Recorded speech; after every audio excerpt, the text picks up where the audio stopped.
It depends which kind of vocational education you're talking about.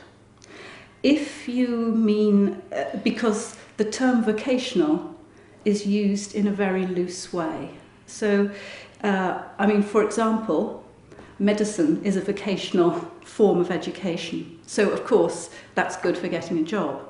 Similarly with veterinary. But I think probably what you mean is vocational education in school.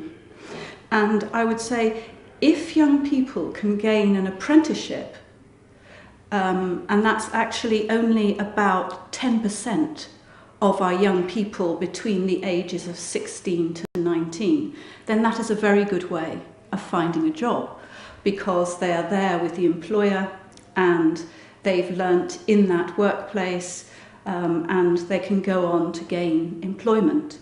But actually, there are very few apprenticeship places for 16 to 19-year-olds. Most of the apprenticeship places are for young people from 19 plus and for adults.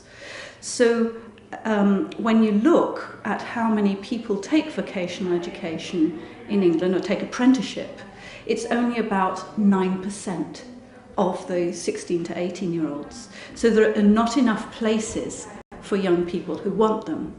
And when you look at what kind of places there are available, then the biggest apprenticeships are in hairdressing and in construction.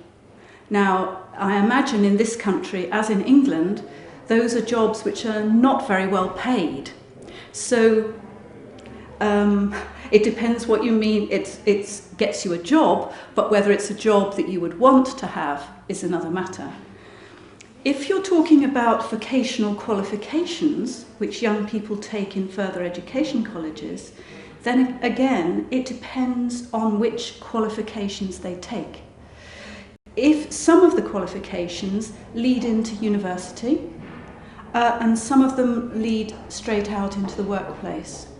But we have just had a review of vocational education by Professor Alison Wolfe, and she says that this is not a good way to gain a job. You're much better to have work experience of some sort rather than to take a vocational qualification. Yes, absolutely. It's still a big problem. We've been trying for years to make vocational education more desirable for young people, but we haven't succeeded. And when I talk in my lecture this evening, you will see that I refer to what we call the Holy Grail. That is something that people have been searching for years and years and never found. Now, we have a new government in England since May 2010, and they are trying to raise the status of vocational education, but it's a very long and difficult battle. So yes, I think it's much the same attitude, I'm afraid, as it clearly is here.